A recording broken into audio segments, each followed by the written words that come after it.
ഒരു കാച്ചിൽ ഞാൻ കണ്ട കിളിച്ച് നല്ല ഇതായിട്ട് നിന്ന്. ഞാൻ വിചാരിച്ചു അതൊന്ന് പറിച്ച് നോക്കാമെന്ന്. ഉണ്ട് കാച്ചിൽ പറിച്ചത്. എലിവാലും കാച്ചിൽ ഒടിഞ്ഞു പോയി. ഉണ്ട് കൈയൊക്കെ കണ്ടോ. വെറുതെ ഒരു രസത്തിന് ചെയ്ത് നോക്കിയത്. ഇപ്പോൾ അതൊരു പണിയായി, വലിയ പണി. അതേണ്ട കുഴി കണ്ട, കാച്ചിൽ ഒടിഞ്ഞിരിക്കുന്ന. ഇനി എൻ്റെ കൈ കയറത്തേയില്ല ഒരു ശകലം പോലും. ഇത്രയും കൈയായി.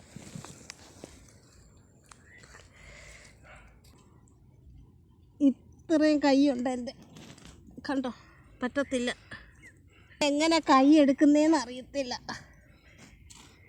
ഒരു രസത്തിന് തുടങ്ങിയതാ.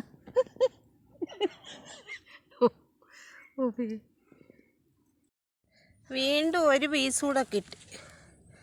ഇത്രയും വലിയൊരു പീസ് കിട്ടി. വീണ്ടും അത് ഒടിഞ്ഞു പോയി. അതുകൊണ്ട് ഇത്രയും വലിയൊരു കുഴിയായി. എന്താ ചെയ്യാൻ, എനിക്ക് എത്തത്തില്ല, കൈയൊട്ടും എത്തത്തില്ല. ഞാൻ പിന്നെ ഒരു തവിയിട്ട്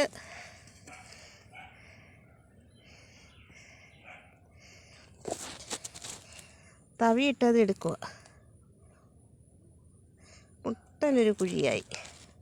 ഇനിയുണ്ട്, ഇത്രയും തന്നെ വലുതായിരിക്കും ഇനി ഇരിക്കുന്ന കാച്ചിൽ.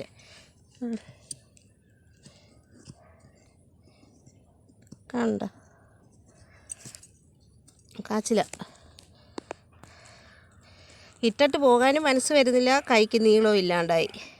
നോക്കാം, എടുക്കാൻ പറ്റുമെങ്കിൽ എടുക്കാം, അല്ലേ ഇത് മുറിച്ചെടുക്കാമെന്ന് വിചാരിക്കുന്നത്. ഞാൻ എടുക്കട്ടെ, അത് കഴിഞ്ഞിട്ട് കാണിക്കാം. വീണ്ടും അതൊടിഞ്ഞ്. ഇനി എടുക്കാൻ പറ്റുമോ എന്നറിയത്തില്ല.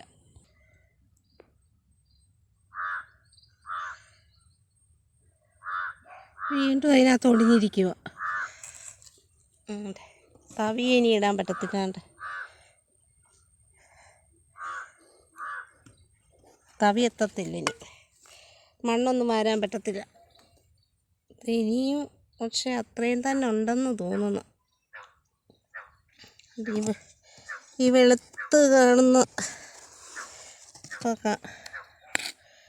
മണ്ണ് വീഴുന്നതുകൊണ്ട് കാണാൻ പറ്റത്തില്ല.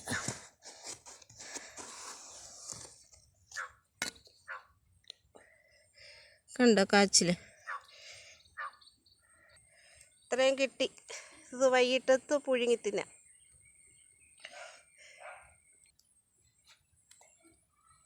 ഇത്രയുണ്ട്.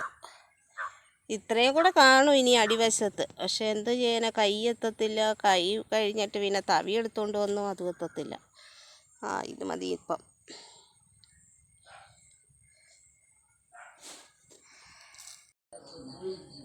കാച്ചിലെല്ലാം പുഴുങ്ങി. പക്ഷെ നല്ലതായിട്ട് വെന്തിട്ടുണ്ട്. വേവത്തില്ലെന്ന് വിചാരിച്ചു, പക്ഷെ വെന്ത്. ഇത് കാന്താരിയും ചെറിയ ഉള്ളിയും കൂടെ ചതച്ച് അതിനകത്ത് തൈര് ഒഴിച്ച് ഒരു കോമ്പിനേഷൻ. പിന്നെ കട്ടൻ ചായ. ഇന്ന് വൈകിട്ടത്തെ ഞങ്ങളുടെ ചെറിയൊരു പലഹാരം. ഇപ്പം ഇത് എടുക്കേണ്ട സമയമൊന്നും അല്ല, എന്നാലും കണ്ടപ്പോൾ പറിച്ചെന്നേ ഉള്ളൂ. പക്ഷെ മൊത്തം എടുക്കാത്തതുകൊണ്ടൊരു വിഷമമുണ്ട്. വേവൊന്നും ഒട്ടും വിചാരിച്ചില്ല, പക്ഷേ നല്ലതായിട്ട് വെന്തോ.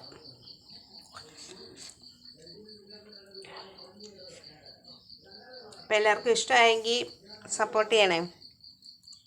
സബ്സ്ക്രൈബ് ചെയ്യാത്തവരൊന്ന് സബ്സ്ക്രൈബ് ചെയ്യണം, ലൈക്ക് ചെയ്യണം, ഷെയർ ചെയ്യണം.